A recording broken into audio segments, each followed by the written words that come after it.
오늘 우리에게 주시는 하나님의 말씀은 요한복음 3장 28절에서 30절 말씀입니다. 내가 말한 바 나는 그리스도가 아니요 그의 앞에 보내심을 받은 자라고 한 것을 증언할 자는 너희니라. 신부를 취하는 자는 신랑이나 서서 신랑의 음성을 듣는 친구가 크게 기뻐하나니 나는 이러한 기쁨으로 충만하였노라. 그는 흥하여야 하겠고 나는 쇠하여야 하리라 하니라. 아멘. 여러분들은 시계 광고를 보신 적이 있습니까? 대부분의 시계 광고에서 시계는 10시 10분을 가리키고 있다고 합니다. 10시 10분이 바로 시계의 브랜드 로고가 가장 잘 보여주는 시각이기 때문입니다.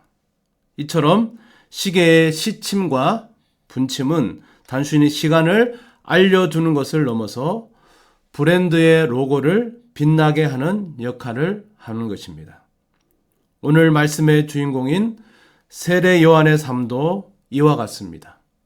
그는 자신의 삶을 통해 예수 그리스도를 드러나게 하고 빛나게 한 사람이었습니다. 그렇다면 우리도 어떻게 하면 이 세례 요한처럼 예수님을 빛나게 하는 신앙인이 될 수 있을지를 말씀을 통해서 함께 돌아보도록 하겠습니다. 첫 번째, 바로 세례 요한은 익숙한 것들로부터 결벌한 사람이었습니다. 세례 요한은 제사장 집안의 아들로 태어났습니다. 그의 아버지 사가랴는 제사장이었고 어머니 엘리사벳은 아론의 후손이었습니다. 당시 유대 사회에서 이것은 매우 존경받는 지위였습니다. 세례 요한은 이 가문의 전통을 이어서 제사장이 될 수 있었고 그렇게 했다면 안정되고 인정받는 풍요로운 삶을 살 수 있었을 것입니다. 그러나 세례 요한은 이 모든 것을 뒤로하고 광야로 들어갔습니다. 그는 메뚜기와 석청을 먹고 살았고 낙타 털옷을 입고 복음을 전했습니다. 뒤에 예수를 전파하다가 결국은 잡혀서 목베임을 당하게 되고 말았습니다. 세례 요한은 자신에게 주어진 사명을 위해서 세상의 안락함과 명예를 기꺼이 포기한 사람이었습니다. 그는 가질 수 있었던 많은 익숙한 것들로부터 결별한 사람이었습니다.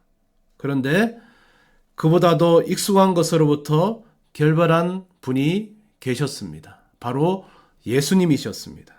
그는 하나님이지만 하나님의 자리에서 누릴 수 있는 모든 권한을 포기하고 바로 이 땅에 내려오셨습니다. 빌립보서 2장 6절에서 8절은 이렇게 말씀하고 있습니다. 그는 근본 하나님의 본체시나 하나님과 동등됨을 취할 것으로 여기지 아니하시고 오히려 자기를 비워 종의 형체를 가져 사람들과 같이 되었고 사람의 모양으로 나타나셨음에 자기를 낮추시고 죽기까지 복종하셨으니 곧 십자가의 죽으심이라. 예수님은 하나님으로서 누릴 수 있는 모든 영광과 권세를 포기하시고 이 땅에 오셨습니다. 그분은 우리의 구원을 위해 자신을 철저히 낮추셨습니다. 세례 요한과 예수님의 삶은 우리에게 도전을 주고 있습니다. 우리는 과연 하나님 나라를 위해 그리고 복음을 위해 무엇을 포기할 수 있습니까? 두 번째, 세례 요한의 삶이 예수님을 빛나게 했던 두 번째 요인은 바로 세례 요한은 자기가 있어야 할 곳을 정확하게 파악하고 있던 사람입니다. 세례 요한의 두 번째 중요한 특징은 바로 이렇게 자신의 위치를 정확히 알고 있었다라는 점입니다. 요한복음 1장을 보면 제사장들과 레위인들이 세례 요한에게 찾아와 그가 누구인지 물었습니다.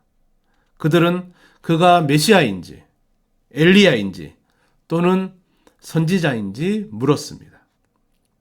이때 세례 요한은 자신의 정체성을 명확하게 밝혔습니다. 그는 자신이 메시아가 아니라고 선언했습니다. 대신 나는 광야에서 외치는 자의 소리라고 대답했습니다. 그는 자신의 역할이 메시아를 맞이할 길을 준비하는 것임을 정확하게 알고 있었습니다. 저는 세례 요한의 위대한 점이 이것이라고 생각합니다. 끝까지 자신이 가야 할 길이 무엇인지 알았고 또한 빠져야 할 자리도 알았습니다. 많은 사람들이 자신의 위치를 제대로 파악하지 못하고 있습니다.